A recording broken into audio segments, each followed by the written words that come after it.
Shalom sahabat lensa kita, berjumpa lagi dengan saya Echa di podcast Lensa Kita.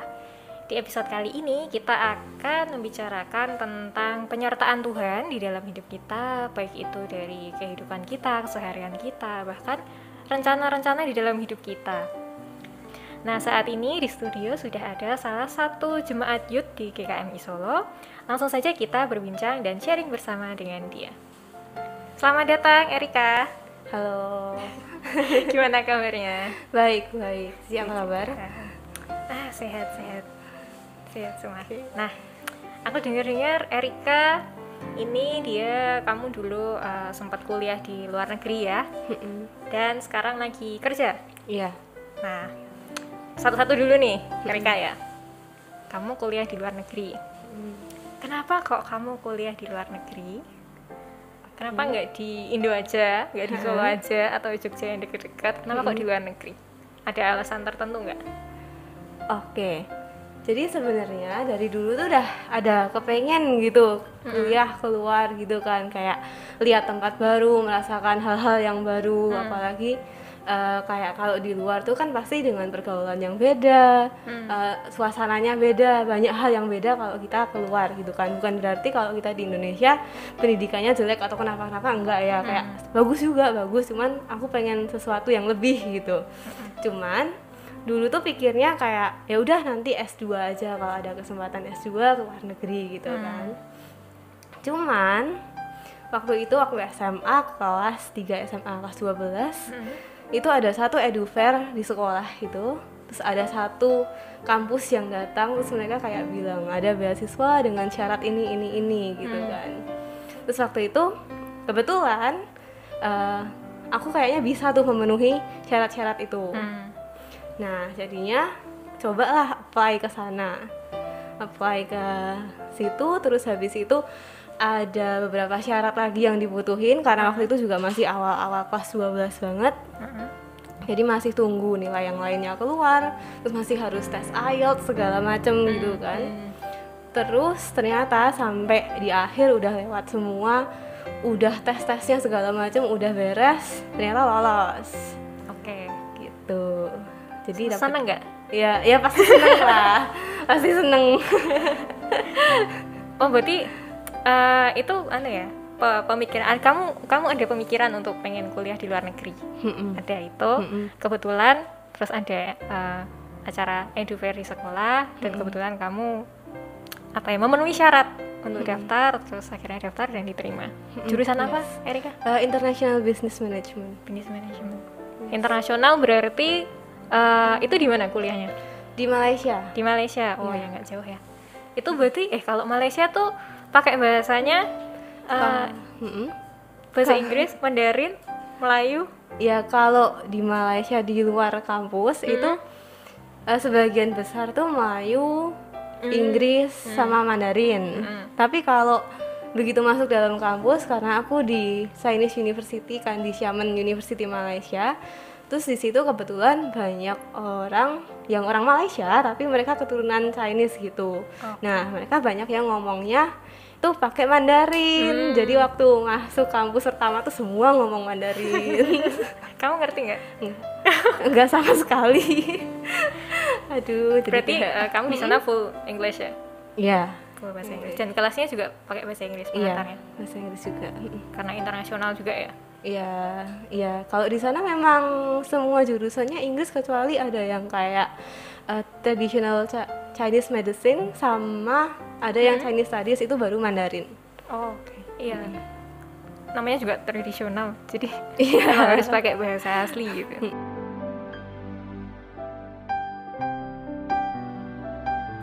Nah, setelah kamu keterima nih, terus siap-siap nih persiapan untuk kelulusan di SMA, terus habis itu kamu persiapan untuk kuliah ke negeri orang. Kamu ada nggak sih kayak gimana gitu ya, Erika? Kayak dilema, kayak kamu ada kegalauan tersendiri nggak, kayak ini sebenarnya impianku, cuman kayak ada ganjil-ganjilnya, entah kamu akan tinggal jauh dari keluarga, atau kamu nanti di sana kamu harus membangun relasi yang baru dengan orang-orang yang baru yang mungkin dengan budaya yang berbeda dengan kamu, atau gimana? Oke. Jadi pastilah ada, apalagi waktu itu kan kayak masih umur berapa belas gitu kan, baru SMA tiba-tiba ke negeri orang sendirian gitu kan. Gak ada Kan barengan ya? takut. Ada beberapa orang dari Solo, cuman kan maksudnya kan nggak ada orang tua, nggak ada Iya, keluarga iya, di tempat yang betul-betul baru gitu kan. Kayak pasti deg-degan, cuman kayak aku pikir ya ada kesempatannya, terus udah dikasih jalan di situ, masa mau disia-siain gitu kan. Kayak banyak orang lain yang mungkin juga mau, cuman nggak bisa karena satu dua hal. Terus di sini aku posisinya aku bisa gitu kan. Karena waktu itu aku juga tahu ada temenku yang beberapa dia nggak bisa untuk IELTS-nya atau tesnya segala macam, kurang gitu kan. Mereka juga pengen, cuman mereka ternyata nggak bisa gitu kan. Terus ya masa mau disia-siakan aja gitu kan. Jadi ya udah, apalagi waktu itu juga udah sempat ada kenalan dari Indonesia juga, terus berangkatnya bareng, terus ya di sana saling menguatkan. Harus itu Iya. bekalnya anak rantau gitu, harus saling menguatkan. Ya. Itu kamu di sana kuliahnya itu berarti apakah itu Erika dapatnya full beasiswa atau ada ya bagian-bagian yang harus bayar secara pribadi atau gimana? Kalau untuk kuliah, jadi tuition fee-nya itu free. Jadi sebenarnya ada tingkatan beasiswanya. Terus kebetulan waktu itu Erika dapat yang 100%. Jadi untuk kuliahnya free, tapi buat biaya hidupnya, untuk asrama, terus kalau di sana lama kan butuh visa, meskipun di Malaysia tapi kan kita lama di sana, jadi tetap butuh visa buat student gitu kan. Itu masih ada biaya sendiri. Tapi kalau kuliahnya sih free. Nah, berarti kamu di sana tinggalnya di asrama. Iya, di asrama. Asrama kampus itu kamu tinggalnya sendirian atau ada roommate-nya? Ada roommate-nya. Roommate berapa orang? Ada satu roommate, jadi sekamar berdua. Kamar berdua. Orang mana itu? Orang Batam, orang Indonesia juga, Orang tapi dari Indo. Batam. Kirain orang mana kayak Singapura, Jepang, India. wah. Ya sama aja Indo. Orang dari Batam. Dari Batam aja Dari atau Batam. ada yang Oh, lain? sebenarnya pertama tuh dapet roommate orang Indonesia juga, nggak tahu kenapa tuh selalu mereka aturnya tuh ketemunya Indonesia sama Indonesia gitu loh. Satu negara emang diatur Iya. gitu ya? Kayaknya pada dapetnya gitu, jadi yang Malaysia juga sama Malaysia, yang dari China gitu. Nah terus waktu itu pertama aku dapat teman dari Tegal. Dari Tegal itu juga rada beda kan, mereka ngomongnya kayak ngapa-ngapa gitu kan. Terus kita medok-medok Solo. Solo, ya betul. Terus habis itu ganti, dia pindah sama temennya, aku ganti sama-sama orang Solo. Lo malah reuni. Iya, dari satu sekolah juga. Oh. Waduh. Tapi kamu kenal waktu di sekolah nggak sama dia? Sebelumnya nggak kenal. Oh, nggak kenal, malah kenalnya iya, waktu di situ. kuliah ya? Waktu kuliah itu kenal, terus habis itu ganti lagi. Oh, ganti. Ganti lagi sama si yang teman Batam ini. 3 kali berarti ya? Iya, jadi 3 roommate berbeda.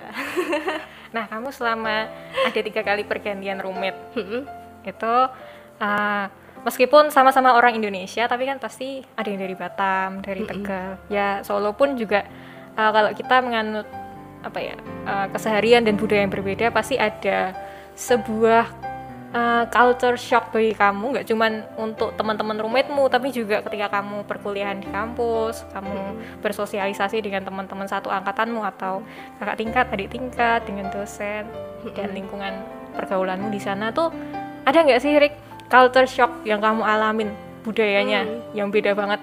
Iya. Yang beda banget itu yang paling kerasa di bahasa sih memang. Kerasa banget. Mandarin itu ya? Mandarin itu. Kalau misalnya pergi ke kantin sih yang paling parah. Karena kalau yang sama teman-teman sih mereka kan juga masuk ke situ udah ada syarat bahasanya, pasti mereka bisa Inggris gitu kan.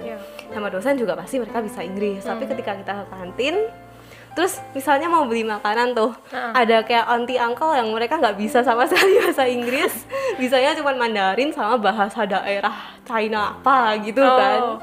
Terus waktu itu satu-satunya jalan tuh pakai Google Translate. Kira bahasa isyarat. Enggak, belum sampai belum. segitunya. Google Translate sama mereka pegang kalkulator. Iya sih, biasanya gitu. Kalkulator gini terus ditunjukin ini kan. Gitu. Tapi bisa kan dilalui gitu. Bisa. Malah yang bikin seru kayak gitu ya. Iya itu seru nyebelin. Nyebelin. Ada lagi nggak pengalaman ada yang bisa dijadiin pelajaran sih malah buat aku juga. Apa itu? Jadi kayak kalau kita di Indonesia ini kan kayak nggak tahu ya, ini mungkin perasaan aku aja atau mungkin orang juga merasa, tapi dulu waktu di Indonesia sekolah itu kayak masih santai gitu loh. Kayak kita mau weekend mau pergi-pergi, mau hangout tuh masih bisa gitu. Pulang sekolah pun mau hangout sama temen masih bisa gitu kan. Tapi begitu di sana itu kerasa semangat belajarnya orang-orang yang di sana itu beda. Jadi kayak misalnya nih di kampus aku ada satu ruangan itu kayak namanya study room, ruang belajar gitu. Itu buka bener-bener 24 jam. Wih. Terus kalau misalnya nih exam week gitu kan, jadi kayak pas minggu-minggu ujian itu banyak kelasnya kan banyak di gedung-gedungnya kan juga ya, kayak banyak tingkat-tingkat gitu kan. Itu tuh kelas pada dibuka buat ruang belajar sampai malam gitu. 24 jam juga? Kalau yang kelas dibuka kayaknya nggak sampai 24 jam, tapi kayak dari pagi sampai malam banget. Untuk orang belajar juga? Untuk orang belajar juga. Terus kalau misalnya udah gitu, udah minggu ujian tuh ke kantin, wah semua pegang buku, pegang catatan, buka laptop, makan sambil belajar. Waduh. Kamu ngalamin gitu gak? Iya. Ikut-ikutan? Iya. Dulu kalau misalnya udah minggu ujian waktu masih di sana, waktu di Solo pun juga gitu sih kemarin waktu online. Misalnya hari ini ujian jam 10 sampai 12, besok ujian lagi 10 sampai 12 lagi gitu ya. Hari ini habis aku selesai ujian jam 12, aku tidur sampai jam 5 sore, jam 6 sore gitu nanti bangun, terus belajar, nanti breaknya cuma buat makan, mandi, bersih-bersih gitu kan palingan. Terus itu belajar lagi sampai besok, nggak tidur, sampai ujiannya selesai jam 12 lagi baru tidur lagi. Astaga. Gimana yuk? Ayo nggak kuat. Aku juga nggak kuat. Tapi emang budayanya belajar di sana gitu ya? Ya sebenarnya tuh mungkin harusnya nggak separah itu ya. Cuman kayak ambis gitu loh, karena teman-temannya ambis jadi ketularan ambis. Berarti selama ini kamu nggak ambis? Kurang ya mungkin ya kalau dibandingin mereka. Nah tapi justru pengalaman itu menurutmu itu positif nggak ketika kamu bisa akhirnya ikut-ikutan ambis gitu? Lumayan positif, tapi kalau kebangetan kok ya. Kok capek hidupnya ya. Tiap hari belajar, belajar. Aduh. Tapi itu cuman di ini minggu-minggu ujian kan? Minggu ujian setelah itu tetap paling bebas jalan-jalan. Jalan-jalan masih bisa. Masih bisa.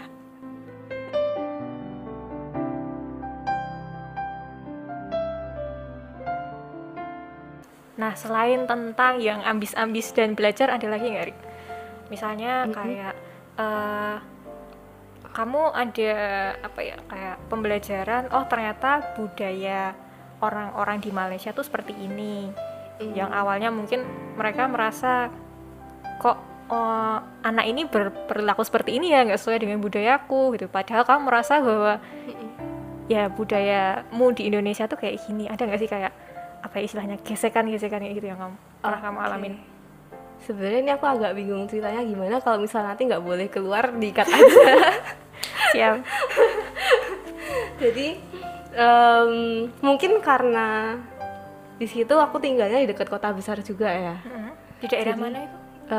Sepang. Sebenarnya tuh Sepang. masih lumayan jauh sih dari KL pusatnya, kayak 1 jaman perjalanan. Cuman vibe kota besarnya tuh dapet banget. Jadi kayak budaya mereka pergaulannya, terus habis itu cara pacaran segala macem itu kayak oke, gitu loh, kayak aku kayak kamu shock ya? Ya tapi ya udah sih. Gimana ya? Tapi kamu nggak ketularan kan? Enggak, kayak yang tadi abis-abis. Siapa tahu kan ya. Oh ternyata kayak gitu. Tapi dengan itu kamu jadi bisa istilahnya apa ya? Bertoleransi dengan budaya itu. Ya. Terus kamu jadi bisa tahu nih sebenarnya kamu bisa milih mana yang menurutmu baik untukmu dan yang kurang baik untuk kamu gitu. Iya. Bagus. Itu tantangan yang tersulit di masa muda. Untuk ya gitulah, pengaruh-pengaruh dari budaya-budaya luar. Udah mengalami duluan ya. Iya. Gak usah di luar, kayak aku misalnya kuliah di Jogja aja itu budaya udah beda sama di Solo. Dan mungkin karena orang-orang dari luar kota Jogja juga ke situ, itu ya udah. Ya mungkin 11-12 sama yang barusan kamu ngomong. Gitu sih. Ya tinggal kita milih-milih aja, memilih dan memilah aja mana yang kira-kira cocok buat kita. Gitu sih. Nah, berarti kamu kamu kuliah di sana berapa lama?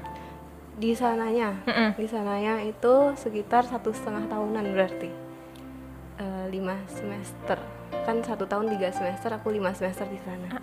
Terus berarti karena pandemi ya? Pandemi pulang Indonesia, terus nggak balik lagi ke sana sampai sekarang. Tapi sudah lulus? Sudah lulus.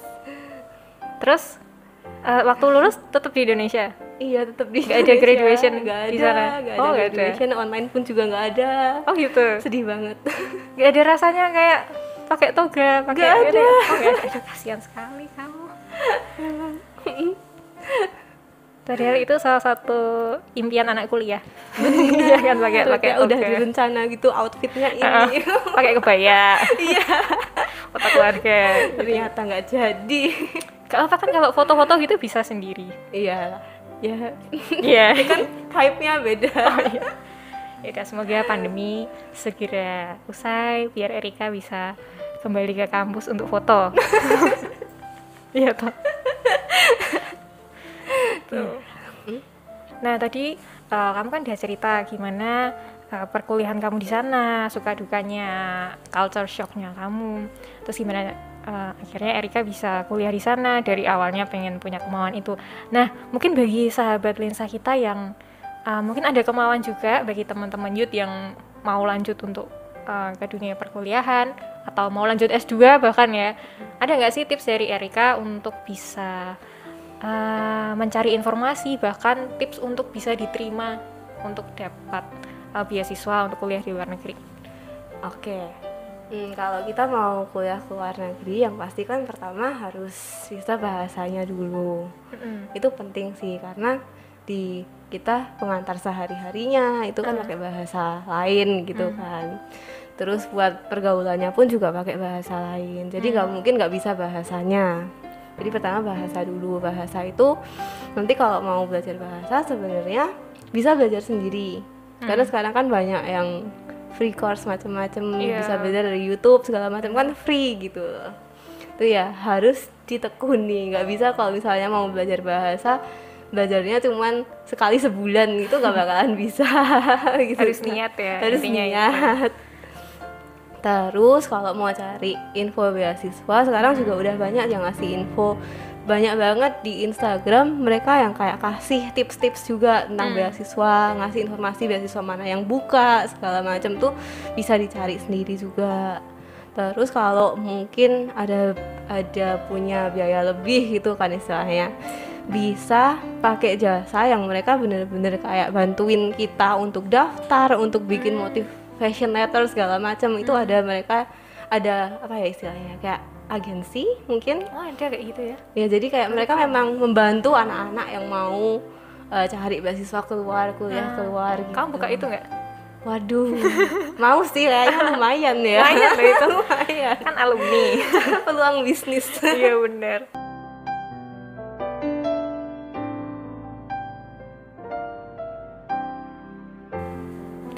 Selama kamu kuliah di Malaya, Erika, itu kan pasti pertama kamu jauh dari keluarga, tapi ya sebisa mungkin nggak jauh dari Tuhan toh.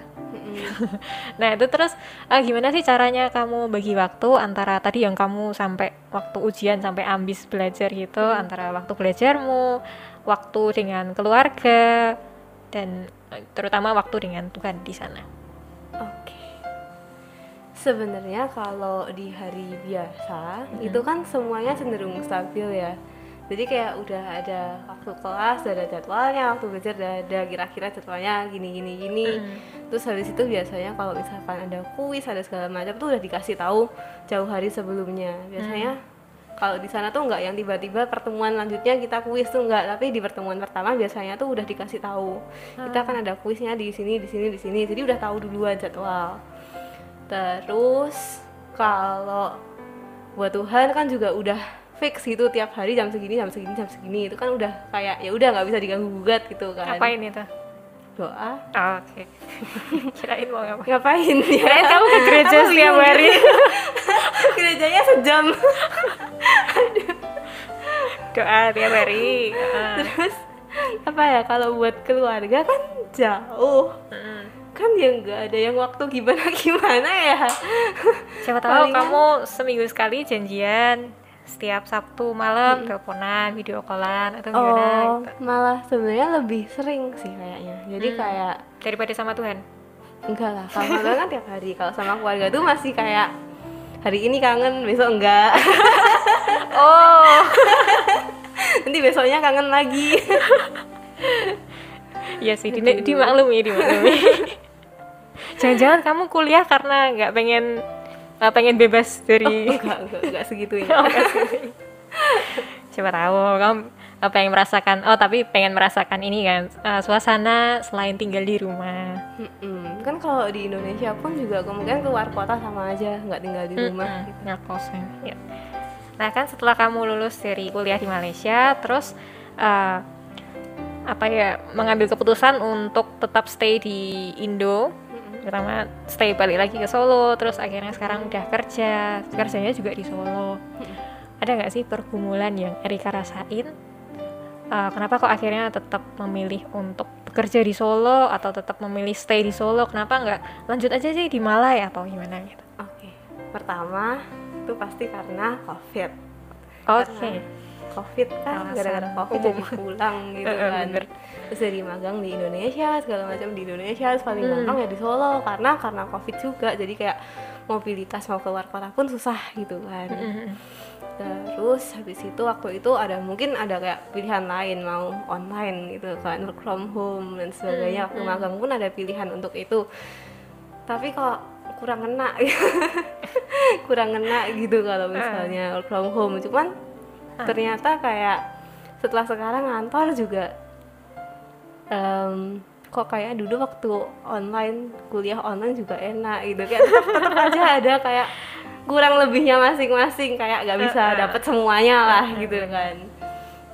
Terus habis itu waktu sebelum selesai kuliah sih malah itu tuh udah kayak ada tawaran buat kerja. Jadi kayak dulu tempat aku magang itu menawarkan gitu kan. Nah kalau misalkan katakanlah dulu di Malaysia, magang di Malaysia malah mungkin nggak dapet tawaran segala macam gitu kan. Terus aku pikir kayak di sini udah dipermudah juga, terus kayak bukan berarti aku stop di sini. Cuman waktu itu aku juga sempat ada coba-coba di tempat lain yang kebetulan nggak di Solo. Cuman kayaknya susah buat papa mama untuk melepas gitu. Jadi nggak dilepas sih, Dimaklumin. nggak dilepas kan. Jadi kayak ya udahlah, orang baru lulus juga, maksudnya masih banyak kesempatan lain. Terus kebetulan di Solo juga dapat yang oke. Ya udah kita jalan dulu aja daripada nggak sama sekali. Itu ternyata sekarang waktu kerja juga dapat bidang pekerjaan yang akunya cukup enjoy. Di apa? Bidang apa? Kenapa? Kerjanya? Digital marketing. Digital marketing. Iya, Ya, digital masih- marketing. Masih nyambung ya sama nyambung sama dapat marketing gitu. Terus habis itu juga waktu itu aku ditunjang lagi dengan kesempatan dapat belajar tentang digital marketing juga. Jadi kayak memang hidupnya kayaknya di situ udah bener gitu. Oh, udah sesuai jalurnya. Iya. Jadi ya sudah.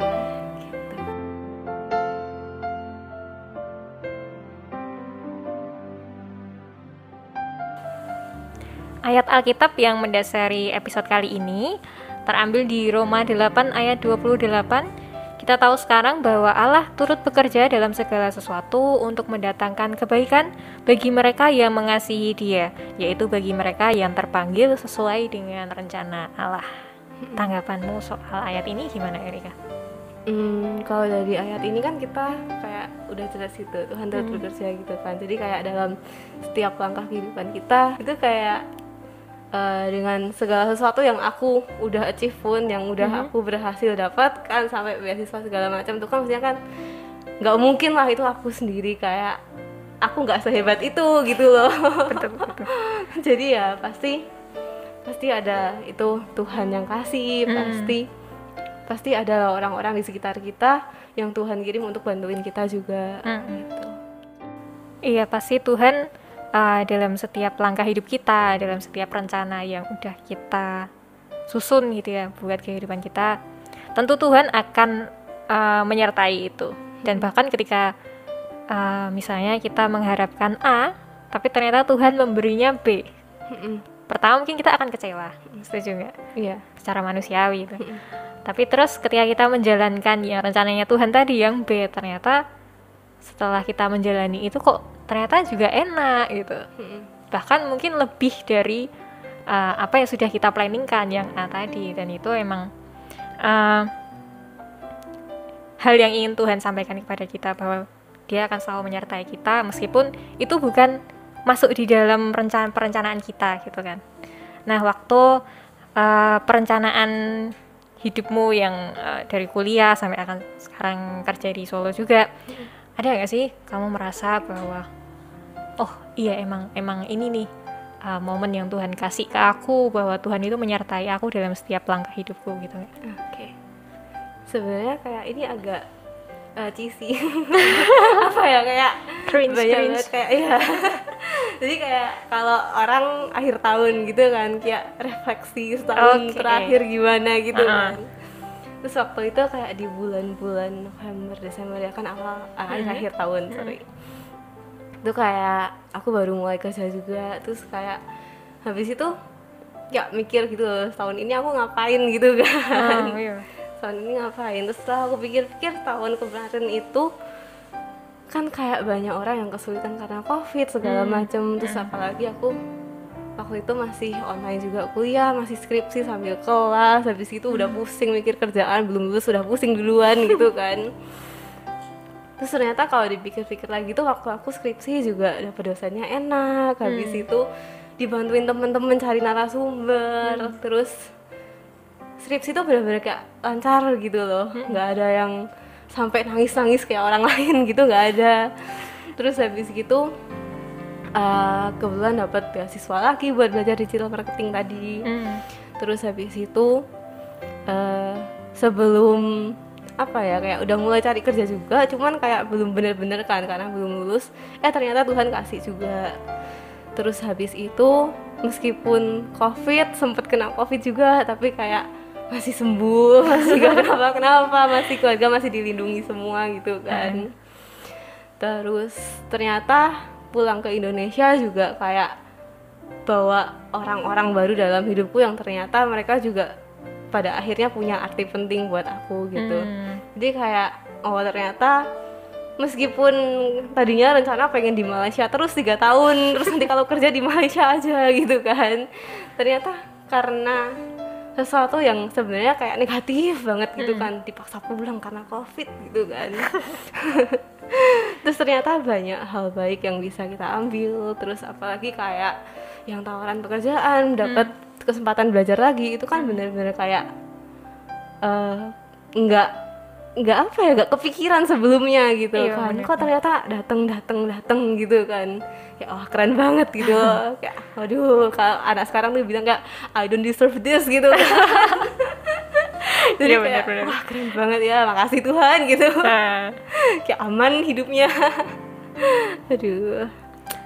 Terus setelah kamu merasakan itu semua, nah tadi kamu ngomong soal ini ya Erika, apa refleksi akhir tahun.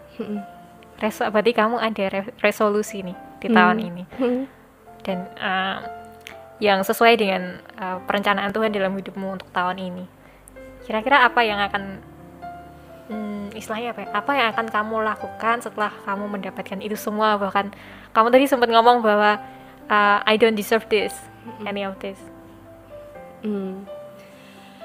Karena sekarang kan kayak udah dikasih tuh, jadi kan kayak udah dapat kesempatan belajarnya segala macam, dapat kerjaannya, berarti kan ya harus dilakukan semaksimal kita gitu, jalani dengan semaksimal kita. Terus kayak aku sih percaya kalau Tuhan udah kasih, terus kita juga kerja keras untuk itu, ya pasti kayak endingnya akan baik lah. Meskipun kadang-kadang mesti ada kayak ini nggak sesuai pengenku, nggak sesuai mauku gitu kan, tapi kayak ya selama kita kasih yang terbaik, terus kita juga jalannya nggak kemana-mana, kayak hidup dalam Tuhan pasti kayak ya udah nggak mungkin lah Tuhan, kita udah gitu nggak mungkin Tuhan kayak sia-siain kita gitu kan. Iya, betul-betul.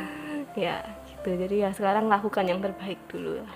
Dan intinya Tuhan tahu apa yang terbaik bagi hidup kita. Kita setia di jalannya. Thank you Erika. Thank you untuk juga. kesempatan sharingnya Thank you juga. yang memberkati. Berkati nggak sahabat Lensa kita? Oh ya, ini kru-kru setuju. Setuju.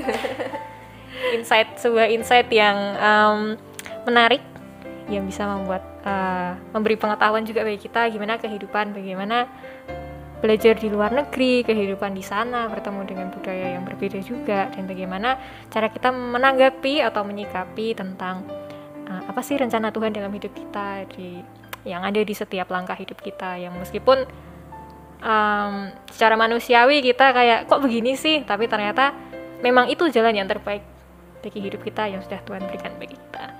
Terima kasih untuk kesempatannya Erika. Terima kasih juga. Deg-degan nggak? Deg-degan banget, ini dingin semua. Enggak, AC-nya soalnya. AC. Terima kasih juga untuk sahabat Lensa kita yang sudah setia menonton maupun mendengarkan dari awal sampai akhir. Tetap ikuti protokol kesehatan yang berlaku karena pandemi belum berakhir dan COVID semakin merajalela, ini lagi ganas-ganasnya. Tetap pakai masker, selalu menjaga kebersihan diri, selalu cuci tangan dengan bersih, dan hindari bepergian yang jauh-jauh maupun yang kira-kira bisa ditunda terlebih dahulu. Tetap ikuti terus Lensa kita yang tayang 2 minggu sekali di channel YouTube GKMI Solo dan juga Spotify Lensa kita. Terima kasih, sampai jumpa dan Tuhan Yesus memberkati.